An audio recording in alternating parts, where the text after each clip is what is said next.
श्री शिवाय नमस्तोभ्यम दोस्तों, हर हर महादेव। आज हम जो बात करने वाले हैं दोस्तों, बड़े शनिवार 17 मई पंचमी तिथि पर बड़ा शनिवार पड़ रहा है। किसी भी महीने का जो पहला शनिवार पड़ता है वो बड़ा शनिवार के रूप में जाना जाता है। तो आपके घर में जो रोटी पराठा बनता है उससे ही आपको उपाय करना है। आपके बच्चों के विवाह में दिक्कत आ रही है या फिर आपके बच्चों के विवाह हो नहीं पा रहा है, पुत्र प्राप्ति की दिक्कत है या फिर जीवन के हर स्वरूप में आप हार रहे हैं, तो विशेष अमावस्या, मंगल या शनिवार के दिन एक रोटी का आपको दिव्य प्रयोग ज़रूर से करना चाहिए। कहीं ना कहीं इसके पीछे आपके शनि की समस्या रहती है, राहु की समस्या रहती है, पितृदोष की समस्या लगी हुई है। तो मात्र एक रोटी जिसका दिव्य प्रयोग और साथ ही साथ एक दीपक का भी ऐसा प्रयोग बताएंगे जो कि आपके बच्चे के, पति के, स्वयं आप किसी न किसी तरह से परेशान रहते हैं, तो उससे यह उपाय आपको चमत्कार के रूप में काम करेगा और शारीरिक, मानसिक, आर्थिक बंधनों से आपको मुक्ति देगा। किसी का कुछ किया कराया बार बार दुर्घटना होती है या फिर अकाल मृत्यु का भय रहता है आपको, तो आपके घर में वाहन बार बार खराब होते रहते हैं, दुर्घटना बहुत ज़्यादा होती हैं, कलह कलेश बहुत रहता है, ऐसी स्थिति में आपको शनिवार के दिन ये उपाय करना है। समय समय पर कोई दिक्कत नहीं भी है फिर भी आप इस उपाय को करें।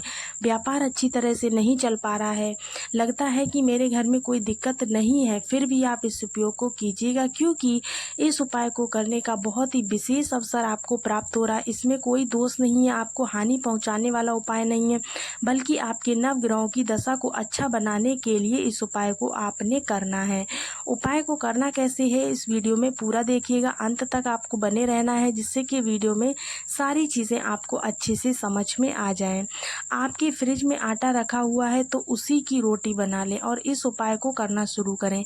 ऐसा सही नहीं है, आप चाहें तो थोड़ा सा अलग से आटा गूंथ लीजिए। फ्रिज के रखे हुए आटे से आप रोटी को नहीं बना सकते हैं, नहीं तो सारा की सारा उपाय आपको उल्टा पड़ जाएगा। आपको करना क्या है, आपने आटा माड़ लेना है। आटा माड़ने के बाद उस आटे से आपको रोटी बनाना है, लेकिन ध्यान रहे कि आटा उतना ही माड़ना है जितने में आपकी एक रोटी बन करके तैयार हो जाए, ठीक है ना। अब आपको क्या करना है, उसमें से प्रथम हिस्सा आप रख लीजिए। मैं आज इस उपाय को देर रात्रि तक करूंगी ऐसा कहते हुए आप पूरे दिन भर में कर सकते हैं। किसी शनिवार, मंगलवार, अमावस्या को या किसी विशेष तिथि को, या आप सभी पूरे रात्रि तक भी इसे किया जा सकता है, कोई दिक्कत की बात नहीं। दिन भर रात्रि आपके पास मौका है, पति बच्चे दूर रहते हैं, बेटा दूर रहता है, बेटी दूर रहती है, तो माँ उसकी फोटो के आगे उसका नाम व गोत्र स्मरण करके भी इस उपाय को कर सकती है। एक खर्च नहीं होगा आपका, परंतु इसके लाभ अद्भुत मिलेंगे। तो पहला रोटी का जो उपाय है उसे ध्यान से सुनिएगा। एक दूसरा दीपक का उपाय है, उसे भी आप कर लीजिए। तो रोटी जो है आप गेहूं के आटे की ही बनाइए। साथ ही आपको सामग्री की आवश्यकता पड़ेगी, तो कौन सी सामग्री है देखिए, थोड़ा सा काला तिल लेना है, और जो जौ होते हैं ना, जौ राहु के प्रतीक होते हैं, और काले तिल भी विशेष तौर पर अगर देखा जाए तो शनि के प्रतीक होते हैं, पितृदोष के प्रतीक माने जाते हैं। और साथ ही सरसों का आपको तेल लेना है, जो आप सब जानते होंगे शनि का प्रतीक माना जाता है। और काल भैरव बाबा को जो भी ये प्रिय वस्तु है, तो आपके जीवन में कुल मिलाकर के सभी तरह की परेशानियों का निदान करने में यह सहायक होगा। सरसों का तेल, काली तिल, और आपने क्या लिया है, जो जौ आपने लिए हैं, जौ, ठीक है ना। तीनों चीज़ें लेना है आपको, इन्हीं तीन चीज़ की आवश्यकता है। किसी कारण से आपको जौ नहीं मिलता है तो आप जौ को स्किप कर दीजिए, परंतु आपको काले तिल और सरसों का तेल तो लेना ही लेना है, इसमें से कोई भी चीज़ आप नहीं छोड़ सकते हैं। तो आप हनुमान जी को, मंगल ग्रह से भी इससे मजबूती मिलती है, क्योंकि मंगल का प्रतीक भी लाल रंग की कोई वस्तु मानी जाती है। सरसों का तेल माना जाता है, तो इससे बहुत अधिक नवग्रहों की दशा सुदृढ़ होती है। अब रोटी को आपको बना लेना है। रोटी बनाते हुए आप अवधूतेश्वर महादेव का ध्यान जरूर से करेंगी, अर्थात अवधूतेश्वर स्वरूप जो कि विकराल स्वरूप होता है, और नरसिंह भगवान का आपको नाम लेना है।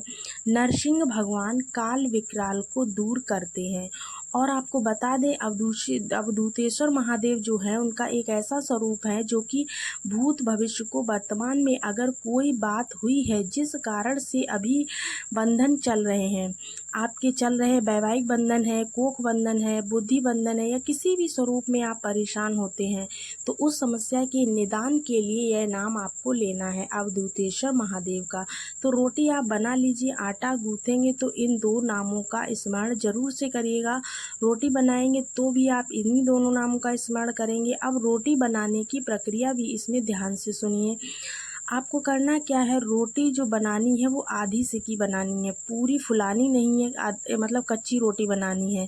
जैसे हम रोटी खाते हैं उस तरह से नहीं, आपको आधी सेकी हुई रोटी बना लेनी है। एक तरफ से अच्छे से सेक लीजिए, एक तरफ ऐसा ही छोड़ दीजिए। देखिए, जब कोई प्रयोग किए जाते हैं, कोई खास कार्य किए जाते हैं तो उसके कुछ नियम भी होते हैं। तो रोटी अच्छी तरह से आपको नहीं सेकनी है, आध सेकी रोटी आपको लेनी है। चाहे तो एक रोटी के 2 टुकड़े कर लीजिए या फिर 2 रोटी आप बना सकते हैं, कोई दिक्कत नहीं है। छोटी छोटी 2 रोटियां बना लीजिए।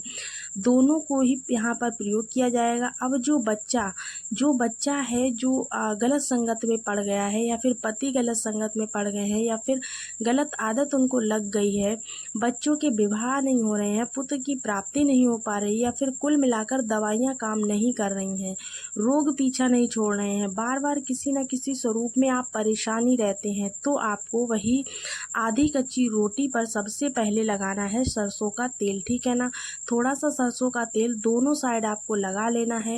एक प्लेट में रख लीजिए।